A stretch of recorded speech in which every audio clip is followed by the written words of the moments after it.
یہ حضور کا ادب، یہی اصل ایمان میں سے اگر کسی نے کچھ بھی بڑا وردان مرتبہ پایا ہے اس امت میں تو اس نے ادب کی وجہ سے پایا ہے۔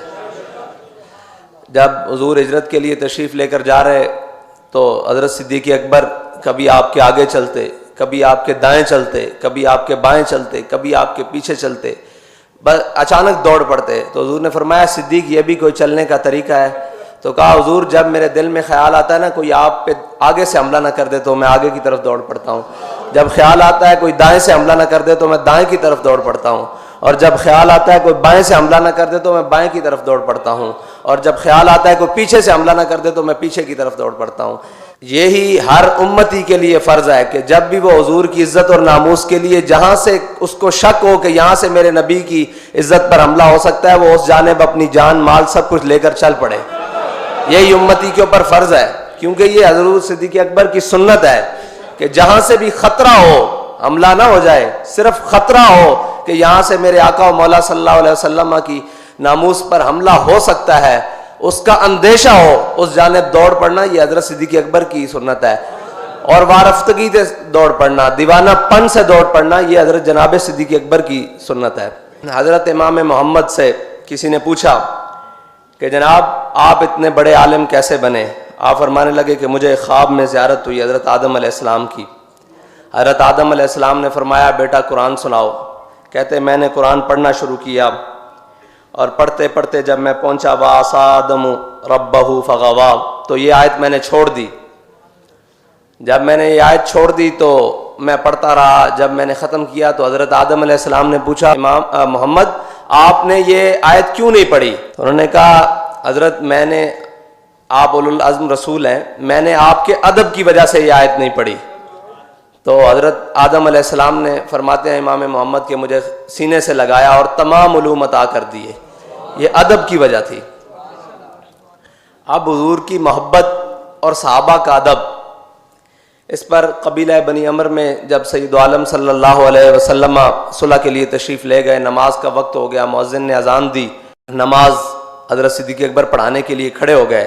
دوران نماز دو باتیں ہیں، ایک بات ہے کہ حضور نماز میں موجود نہیں ہے، صحابہ کا خیال کدھر ہے، اور ایک بات ہے کہ حضور نماز میں موجود ہے تب بھی صحابہ کا خیال کدھر ہے، دھیان کدھر ہے، نگاہیں کدھر ہیں، صرف دھیان نہیں نگاہیں بھی کدھر ہیں اور خیال بھی کدھر ہے۔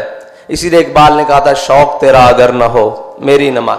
اس کا عملی نمونہ صحابہ کرام نے آگے پیش کیا، آپ سنیں۔ حضور دوران نماز تشریف لے آئے، اب صحابہ نے اپنی آنکھوں کے گوشوں سے دیکھا کہ حضور تشریف لے آئے ہیں۔ اب جب کوئی پیچھے سے نمازی، وہ تو امام الانبیاء ہے، نمازی کوئی آئے تو وہ اس جانب سے داخل ہوتا ہے نا، محراب کی جانب سے تو داخل نہیں ہوتا، وہ پیچھے سے آتا ہے اس طرح۔ حضور پیچھے سے تشریف لائے، صحابہ کو کیسے پتہ لگا؟ ہمارے قائد فرماتے تھے کوچا کوچا میں مہکتی ہے یہاں بوئے قمیص، اور یوسفستان ہے ہر گوشہ کنان عرب۔ تو کیسے پتہ لگ گیا آپ کو؟ حضور کی خوشبو آ گئی صحابہ کو، اور اسی خوشبو میں گم تھے کہ وہ کہاں ہیں۔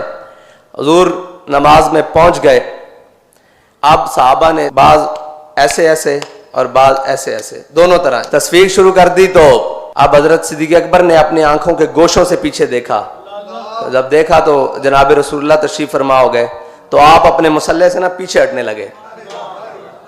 تو حضور نے فرمایا صدیق یہیں کھڑے رہیے اور نماز ادا کیجئے، مکمل کیجئے۔ آپ نے نماز نہیں پڑھائی بلکہ پیچھے آ گئے، اور پیچھے آ کے سید رسول اللہ صلی اللہ علیہ وسلم مصلی پر جلوہ گر ہو گئے۔ آپ نے نماز مکمل فرمائی، اور نماز مکمل فرمانے کے بعد جب سلام پھیرا تو حضور نے فرمایا صدیق میں نے جب آپ کو کہا تھا کہ آپ نماز مکمل کریں، آپ نے نماز کیوں نہیں مکمل کی؟ عرض کی یا رسول اللہ ابو قحافہ کی بیٹے کی کیا جرت ہے کہ وہ آپ کے مصلی پر کھڑا ہو۔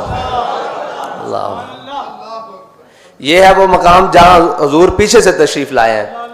حضرت انس بن ابی مرثد الغنمی سرایہ میں جاتے ہوئے حضور نے صحابہ سے کہا کہ وہ سامنے چوٹی پر ہمارے لیے پیرا اس رات کون دے گا تاکہ اس جانب سے ہمارے اوپر دشمن حملہ نہ کرے؟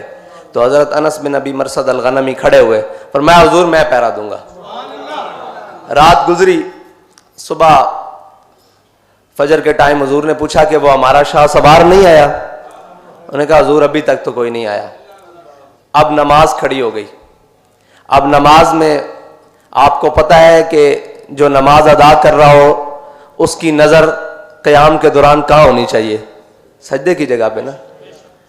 لیکن آئے صحابہ کی نظریں کہاں ہیں؟ دیکھیے صحابہ کہتے ہیں حضور نماز کے دوران سامنے جھاڑیوں میں دیکھ رہے ہیں. حضور تو جھاڑیوں میں دیکھ رہے ہیں، صحابہ کہاں دیکھ رہے ہیں؟ وہ حضور کی آنکھوں کی طرف دیکھ رہے ہیں. حضور پیچھے سے آئے، ان کا دھیان حضور کی طرف. حضور سامنے کھڑے ہیں، حضور سامنے دیکھ رہے ہیں، ان کا دھیان پھر حضور کی طرف. شوق تیرا اگر نہ ہو میری نماز کا امام، میرا قیام بھی حجاب، میرا سجود بھی حجاب. اسی لیے اقبال نے کہا مغز قرآن روح ایمان جانے دی. قرآن میں بار بار ہے واقیم الصلاۃ واقیم الصلاۃ، تو یہ ہے مغز قرآن کہ حضور کی محبت میں حضور کی جانب دیکھا جا رہا ہے، اور حضور اپنے غلام کی جانب دیکھ رہے ہیں جو حضور کی ناموس کی حفاظت کے لیے ساری رات پہرا دینے کے لیے گیا ہے. اللہ اکبر. یہ ہے حضور کی ناموس پر، حضور کے دین پر کام کرنے کا ایک چھوٹا سا صلہ کہ نماز میں حضور اپنے غلام کی جانب دیکھ رہے ہیں. نماز ختم ہوئی، سامنے جھاڑیوں میں سے ایک شاہ سوار نمودار ہوئے. حضور نے فرمایا وہ ہمارا شاہ سوار آ گیا. تیری ہر ادا پہ ہے جاں فدا، مجھے ہر ادا نے مزہ دیا. حضور نے فرمایا، اب ہمارے قائد فرماتے تھے حضور نے پوچھا کہ راتی ستے رہے ہو یا پہرا دیندے رہے ہو؟ میں نے کہا حضور قضائے حاجت واسطے یا وضو واسطے تھلے اترے ہیں، باقی ساری رات گھوڑے دے اتنے پہرا دیتا.